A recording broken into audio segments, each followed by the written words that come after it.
Now.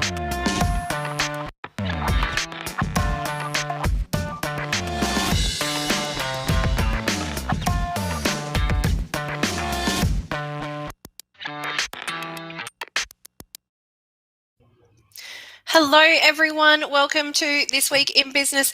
I'm joined by the wonderful Kingsley today, and we're talking about some serious stuff, guys. We're talking about end of financial year.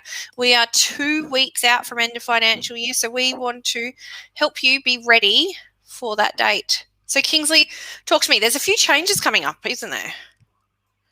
Yeah, the key one I wanted to talk about was just on the super fund. I think a lot of people will be aware that the super guarantee rate on your employee super is going to go from 9.5 to 10. So it doesn't necessarily affect what you're doing in this financial year, but from July, that's what you are going to be paying people. And I guess probably the main area people might get more caught out is the fact that people earning less than the $450 a month in your business will now have to be having super done. So that you could have people that have always been under the 450, so you've never done it for them, so you don't have their super fund, for instance, to know who to pay it to and those sorts of things, and suddenly you're going to have to get all that organised, albeit you will have a quarter to get it organised if that's how often you pay, but there's going to be those sorts of things, and just that, you have got another cost in your business, so just be aware of that. The next financial year too, you'll be able to have, whether for yourselves or perhaps your very high paying employees, 27,500 can go into super and be deductible. So that's gone up a bit.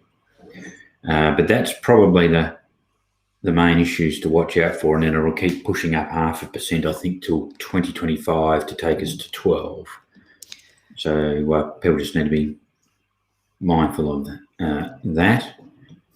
As I think you've personally... Yes, I've personally experienced that, yes.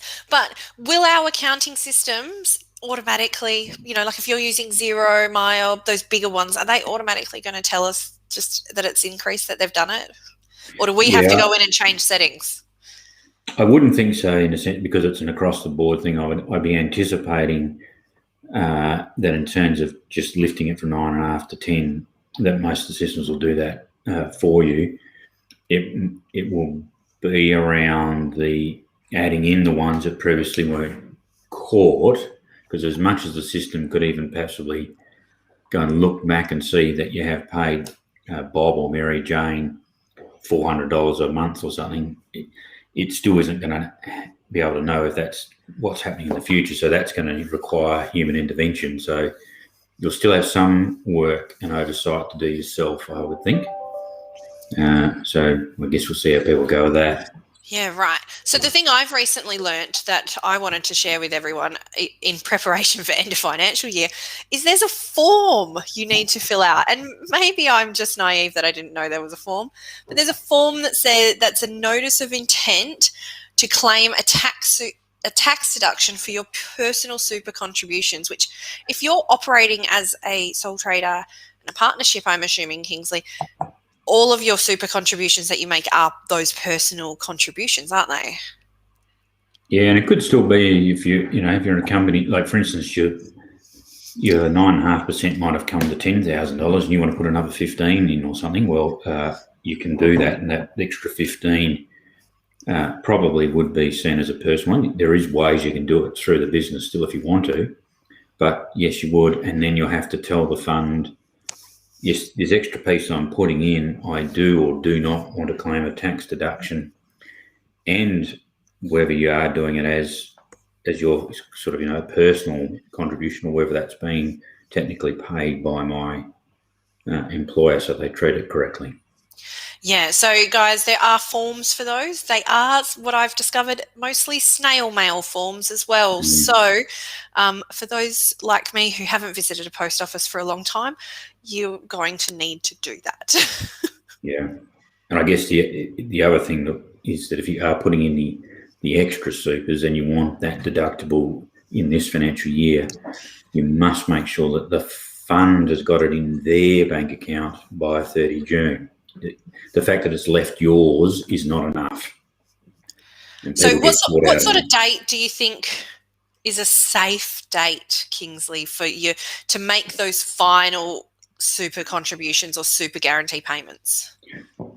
In some respects, you probably need to check with the fund, because some of them go down the path of, I don't know if I entirely agree with it, but whether that doesn't really matter, of where they will say their processing times and as early as, say, the 22nd. So even though that, that's 8 days, albeit there's a weekend in there, but they are saying if you don't get it to us by then, we can't guarantee we'll have processed it, etc., so that you'll be able to claim it in this financial year. So we are getting into about, what are we on, the 17th of June today? So we are getting into the last sort of 4 to 5 days of being able to put it into the big funds. The self-managed, you control the other side, it's a little bit easier, but if you are putting into one of the big funds, you are starting to get very close to the practical sort of deadline, even though the technical deadline might be further down. The practical deadline is bearing down on you.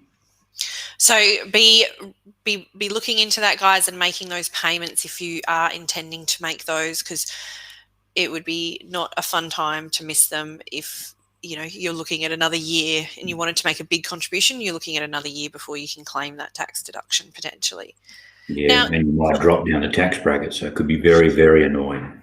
Well, that could be really annoying. So talking about tax time, obviously it is a time to start looking at your expenses, your receipts, your invoices, making sure that everything is up to date, ready to be giving to your accountant.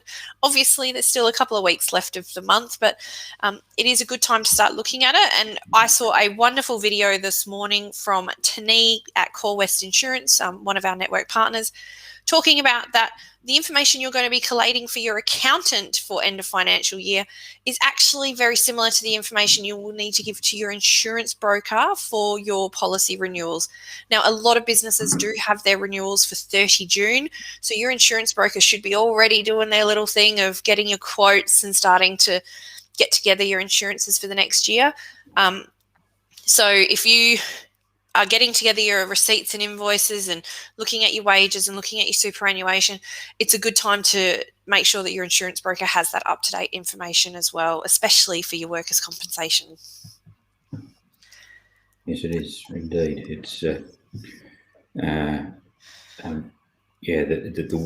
will be the wage one. Will be the big one for what Tani's talking about. Turnover might come into some things, but most, I think she's probably talking about wage ready for workers' comp renewals. And asset registers. Yes. So, guys, we hope that will help you get ready for end of financial year, which is only 13 days away. How exciting. And if you have any questions or you need a hand, please reach out to us. We are here to help and support you in any way that we can. Kingsley, did you have anything else you'd like to add for today? No, I think that's enough for people.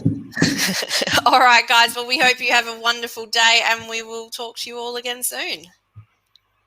Thanks, Kings. No worries.